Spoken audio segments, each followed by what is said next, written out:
Hey everybody, welcome back to Play Casket. These are your hosts, Paraka the Goblin. And Ghost your co-host. And this episode, we're going to go ahead and talk about Pokemon. Episode 27. Got to catch most of them. We should probably do that more often so people actually hear what we're talking about. Okay. Anyway, I'm going to just talk about more kind of like the core franchise, what it basically is, where it's gone, what we liked, how we got into it, and all that lovely mumbo jumbo. So it's story time, people. So by the time this comes out, I think Diamond and Pearl is already out. Yes, by the time this episode comes out, Diamond and Pearl will be out, and everybody would already be disappointed. Awesome. Let's do it. So right now, let's just talk about more of our first experiences in Pokemon. Okay. Right? Yeah. I'll go ahead and let you go since I'm already talking too much. No, you're good. Man, I remember back when I was a kid in elementary school. So everybody's like, "Oh, this boomer," right? Yeah, boomer, whatever. Anyways, yeah, I remember just seeing it back in. I think the first time I ever saw it was the anime, and Pikachu was like the most adorable thing that we ever saw, and it took a little while before it got any traction, and then it just exploded at school, and yeah, it was just cards. So many Pokemon cards. I never really got into the game because it was just too expensive. But the cards were cheap. It was simple. I watched the anime, and yeah, it's just insane how Nintendo and Pokemon came up with the transmedia thing, where if you play the card game, you understand the anime, and if you watch the anime, you understand the video game, and you play the video game, you understand the card game. So everybody knew what Pokemon was, because if you didn't have the money for one, at least you watched the anime, you knew what was going on. You could still talk to one another and still kind of relate to one another. Yeah. So it was such an incredible time, I guess. And eventually it just got so distracting. They said, "All right, you guys got to put the cards away." Like, it was just one day, just everybody went cold turkey, and we never saw Pokemon again. Well, so. Me, however, because the goblin that I am, I was actually hanging out with a couple of friends. We were going up and down streets, and we were checking mailboxes, and eventually we found one with a VHS tape shaped to it, right? Mm-hmm. So one of my friends stole it, right? And he decided to go ahead and see what's in it. Opened it up and said something about blah, blah, blah, Pokemon. We didn't know what the hell Pokemon was. Yeah. Right? And it's this VHS of basically a promo trailer of everything Pokemon that's coming out. Mm-hmm. Had some cheap actors, was talking about how Pokemon's coming together and all this stuff. Do you still have it? I believe I still have it, yes. Oh, shit. And he actually gave it to me because he didn't want to get in trouble because his parents were at home and mine were not. So I could hide it. Okay. So this was before Pokemon started slowly coming out or anything like that. It was just kind of like a slow roll around where I lived, but we had this a month ahead of time. Like, what's going on? What is all this? This is pretty cool. And they were showing off some of the scenes of the anime and all sorts of stuff. So they were showing a lot of things that are coming with it, right? Mm-hmm. So by the time Red and Blue came out, I was me and my friends were already ahead of the schedule. We got the games, and I got it with my brother, so I was able to share with and maximize my Pokemon catching, right? Mm-hmm. And everyone had the game where we lived. Everyone had red. There was 3% of people who had blue. I was one of them. But it was because everybody loves dragons and all that, so everybody wanted to be the badass demon dragon and stuff. I like blue. that's just where it goes. But I ended up buying that. I always went against the grain too, because the one popular version, I always tend to get the other version for some just cause. Well, I usually just got the version that resonated with me more. Okay. I would play Diamond. I have gold and silver. I did silver, even though most people did gold originally. Apparently, it flipped the other way because gold's more expensive when you think about it, right? Yeah. So gold was more popular when it first came out, and then Ruby and Sapphire was when I stopped playing the games. I kind of fell out around that time. Well, I guess I usually go by the cover of Pokemon too. So the legendary one. I had Groudon. Yeah. I got Ruby. Okay. For some reason, my brother really wanted Sapphire, so I was like, all right, fine, I'll get Ruby. Yeah. So I didn't get to play with Kyogre and all that. Anyway, I ended up getting the cards. We had first edition Charizards. We were all over the whole thing. Like cards, anime was religious watching, so we could talk about it at school and all that. But eventually, because I'm a very completionist, I was able. It was the first time I got all 150 Pokemon. Then I found out about Mew. And then I got Mew, and then after all of that, I found out Missing No.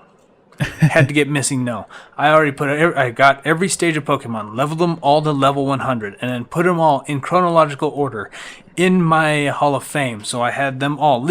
I had a level 100 Caterpie because I was just that much of a completionist with this game.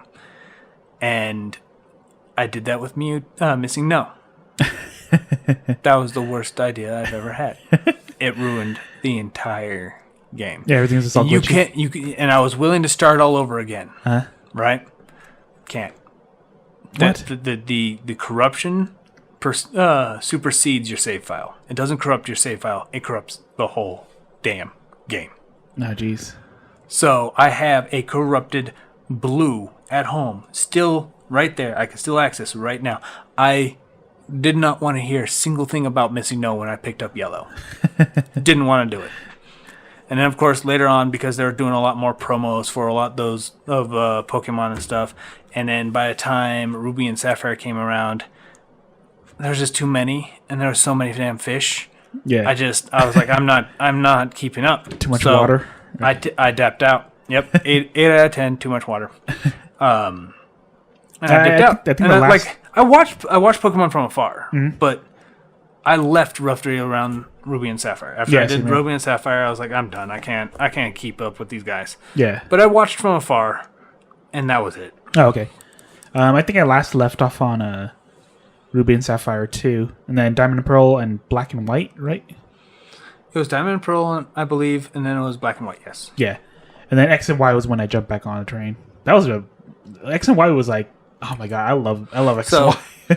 So, I remember. I think it was actually you. Yeah. You showed me the trailer of X and Y, and the first thing I pulled out of it was there's a mammal starter for grass. Okay. It's like, what the hell happened? Everything was always lizards, which was boring for me. Yeah. Like it got accepted. It got excessive. So I was like, I'm not. But then a mammal. I'm like, whoa, hold the phone. What is this furry motherfucker doing? And I loved it. Like I actually came back during X and Y. I actually really like Chespin. Chespin's actually a really cool character. I don't like him as one of my favorite characters, but he was like. He was the only reason that made me come back, and I don't regret it. Okay. But I play casually now. I don't get to catch as much, just timing and games and all that stuff. But I still love the what is it, the natures and their yeah. I still care about the natures, even though I don't. I know a lot of competitors care about the nature, but I do like if my character has a lot more special attacks and it's set, I want a nature that grows special attack stuff. Yeah, you know, like that's I at least care enough for that. But I do. But it was when I came back. I was expecting more. Like I was expecting a lot more, but what I got was okay. I actually kind of liked the Mega Evolutions. Mega Evolutions were actually really cool. Oh, those were cool as hell. I actually think they should have done more with some of the weaker Pokemon with Mega Evolutions, but then they gave Charizard more Mega Evolutions. I was like, that's dumb. And then they started giving Legendaries Mega Evolutions and Primal Evolutions. I'm like, it's a popularity contest. Yeah, it's stupid because they even said that Mega Evolutions were supposed to be the answer to some of the weaker Pokemon. So they gave it to Pinsir, they gave it to Scizor, and all these characters. I'm like, okay, that's actually kind of cool. But then they give it to others that were already meta. Rayquaza destroys everything. They're already like meta, right? But that's also why I kind of like Pokemon though. Is that it's very simple on the surface. You know, you have water beats fire, fire beats grass, grass beats water. And if you hit a bird with a brick, it'll stop moving. Yeah. Yeah, some of the typings are really funny too. Like, it works. Punch it. Yeah. But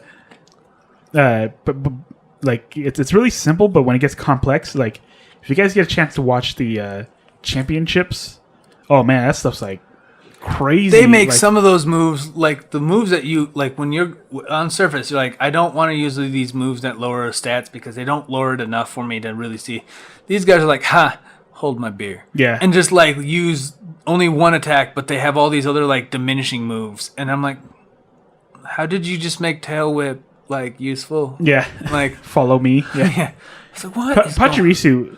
If you guys get a chance to watch the Pachirisu World Championship battle, yeah, that's like the most incredible thing ever because it was just he was like the underdog and everybody was rooting for him because Pachirisu just had like the terrible worst stats that nobody would ever touch. So he was like, "All right, I'm gonna do this," and it had paralyze and follow me, which would just tank everything, and then whenever the follow me would activate, any like killing attacks would just hit it and it would survive, and then the paralyze would go off, and then he had his other Pokemon just wail on them. It was such a cool battle though. That's insane. Yeah, so But it's stuff like that Yeah. was just blowing my mind, Yeah. like quite a bit at the time. yeah, And there was another one that did I forgot what Pokemon, but it was like a baby Pokemon that had leftovers or something like that, yeah, or had some kind of like trait that made him eat something, but then like is able to withstand a full blown blast, and he had only enough HP that every time he ate, it'd fill it up again, and he just hit that, and then the focus sash would trigger, and it was just constantly, and he would just struggle, and then he'd eat, and then he'd just struggle, like it was just the craziest crap. Yeah. And I was like, that's weird. so very simple but extremely complex. But yeah, Especially if you watch World Championship stuff. So yeah, and that's why I thought Mega Evolutions were going to stick around quite a bit. I actually do not like these Dynamaxes ones. Like they're, I don't know, it's the race. It's Dynamax is like the Pokemon version of playing chicken, because you win if you're the last one to do Dynamax. no, okay, You know? Yeah. So you're forcing somebody else to do the Dynamax first because it changes the field to benefit your group, you know? no, okay, So it's either you or the other person, and they're just seeing who hits Dynamax first. gotcha. And usually it's just the one who does it last wins. Yeah. Period. And So what about the series now? What do you think? like for the series now, I actually think it's going to be a bit more complicated than most people think. They just think I do think it's in a very poor state. Yeah, That at least be on record. This is not me trying to justify. Oh well, it's still good if you look behind. It's in a poor state. yeah. I don't remember think looking at the. I don't think it's in bad state. I don't think it's really terrible. It's just in a poor state. It is on a decline right now, and I think there's a lot of reasons for it. Sword and Shield, I do not think it's because they were lazy. It's because I do think that they were experimenting too much with HD development to see what they can do. That they forgot a lot of crap. And then somebody probably came in and was like, guys, the stuff's supposed to be due out in a week. And they all panicked and kind of threw the things together. I think that's one of the reasons why the Dex was not even completed. Yeah. Because they're like, we don't even have the Pokemon set up for this. Well, it was always like each generation. You always had a lock. Yeah, you always had them locked out, didn't you? You had some stuff that was locked out, but Yeah. the whole Dex was still there. No, okay, gotcha. So the whole Dex was available. This one did not. It Yeah. had no, like, if you tried to trade something from home that wasn't in Shield originally, you wouldn't be able to do Yeah. it. Like, it was that bad, right? I guess one issue I still have with Pokemon 2 is a lot of it's kind of the same formula as well. Like, Pokemon will always feel like Pokemon. So there was like a lot of burnout, because especially after Alpha and Omega, Ruby and Sapphire. Yeah, I got close to the Elite Four, and I'm like, I'm pretty satisfied, and I kind of just dropped off. Same thing with Alola too. I did that with Alola. I was like halfway through. Sun and Moon, yeah. I was through halfway through Sun and Moon. I didn't even get Solgaleo. I was all amped to get him because he actually kind of looked pretty dope, right? Yeah, Like the story and stuff wasn't as engaging, but I never really played it for the story. But I don't know, like. I'm glad some of the challenge, like they changed the gyms a little up a bit and refreshed it, and it wasn't enough for me to just really keep engaged. yeah, But I still played it. It was not a bad game. Like mechanically, it was Yeah. mechanically sound and stuff. I think the Z moves was garbage. I think they should have continued with Mega Evolutions like Yeah. they did with Alolan versions. They kept it for Galarian, and then now we're seeing Hisuian here in some time. Yeah. So I'm glad they kept new versions because that way they could technically make new Pokemon without actually making new Pokemon. Yeah. I actually thought that was very clever. Yeah. I hope that they ever return to.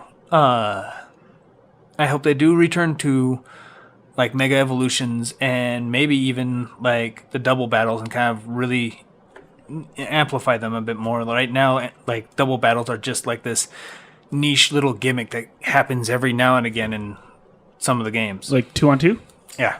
I thought, World Championship still uses them. Yeah, no, I'm talking more on like having more of a function, like Okay. having more purpose to it.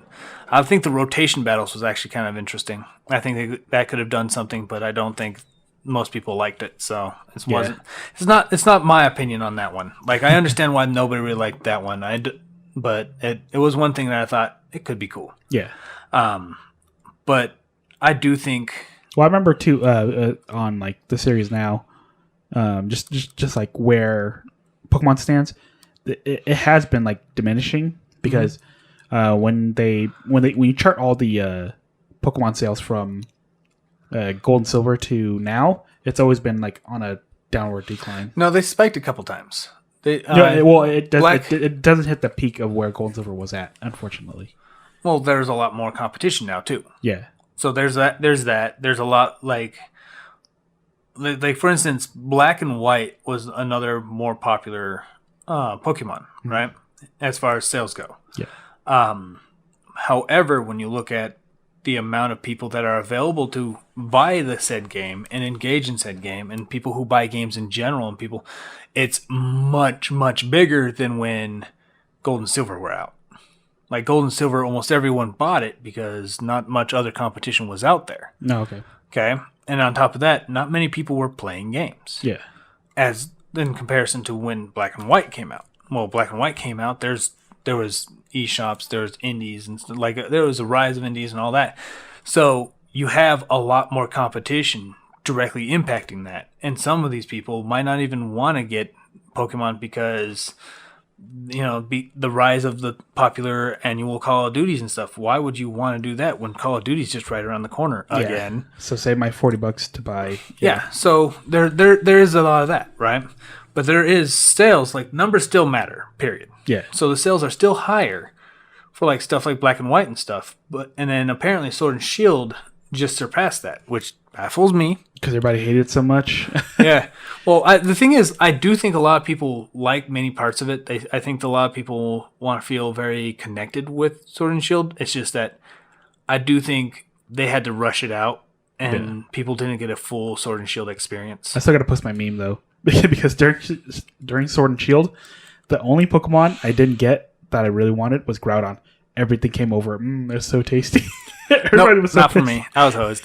Groudon was the only one that didn't make it. I got everything I wanted. It was just so hilarious. Everybody's all fighting and about their favorites. I'm like sitting in the corner just enjoying my game because ooh, I do miss Groudon. That's about it. Yeah. But yeah, no, that's where I come from that. I do think that what Legends will show us will probably tell us how much more faith we will have in the future of Pokemon. I really do think what Legends will show us is what they wanted to do with Sword and Shield.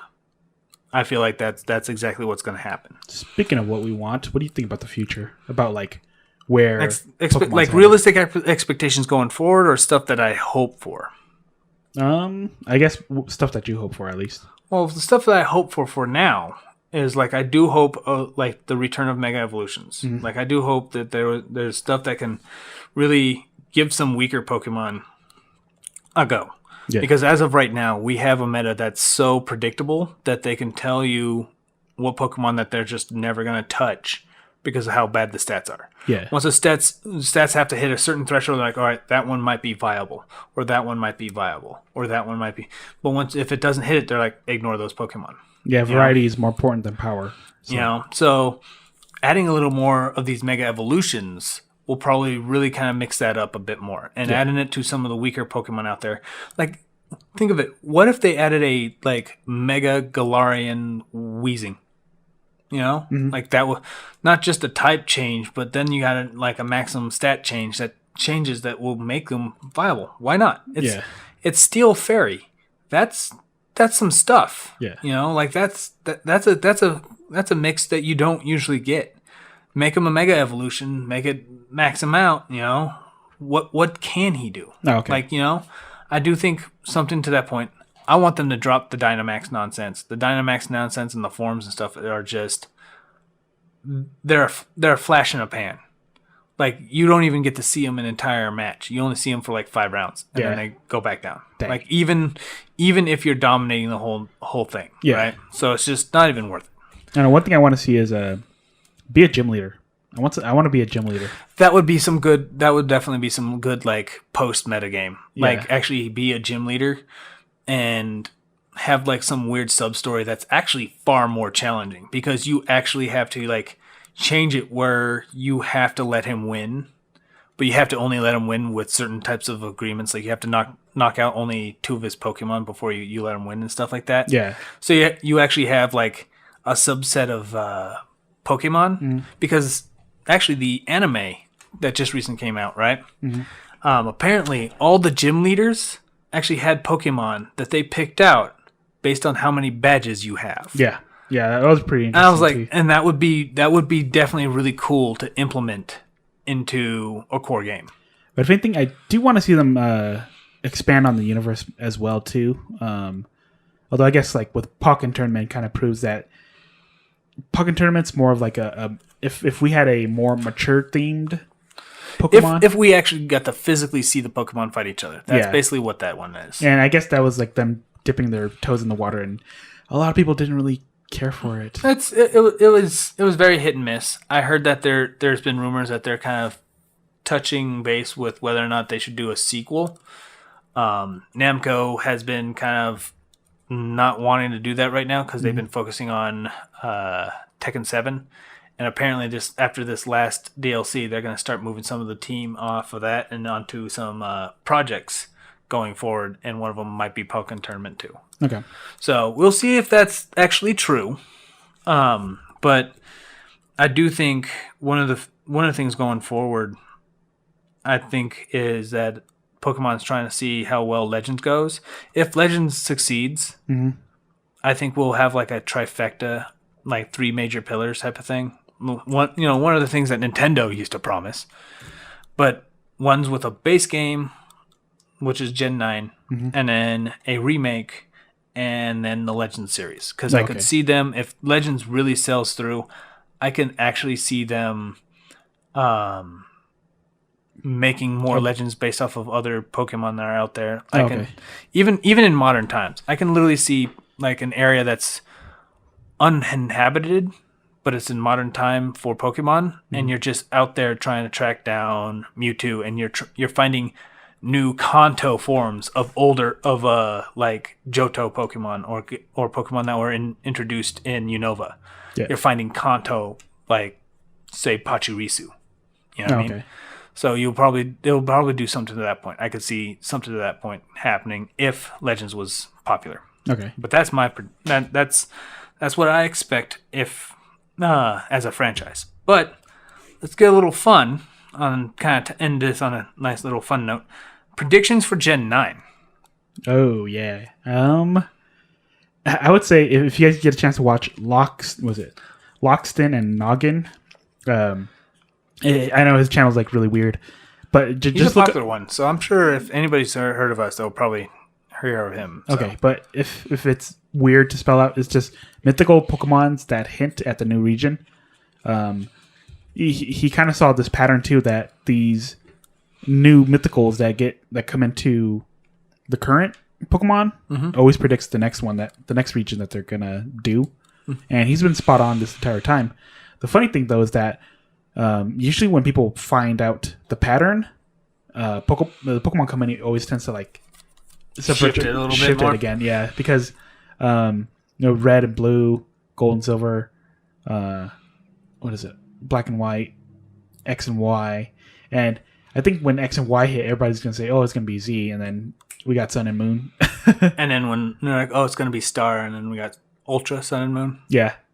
So we might get, honestly, if we're gonna get something similar to that on Sword and Shield, we'll probably. I don't think we will, because this is the first time we got DLC, and then we got a re-release of those games with DLC. Yeah. I think that was our sequel. Yeah. Pseudo sequel of sorts. Yeah. So we're not gonna get Sword and Shield or Gun anytime soon.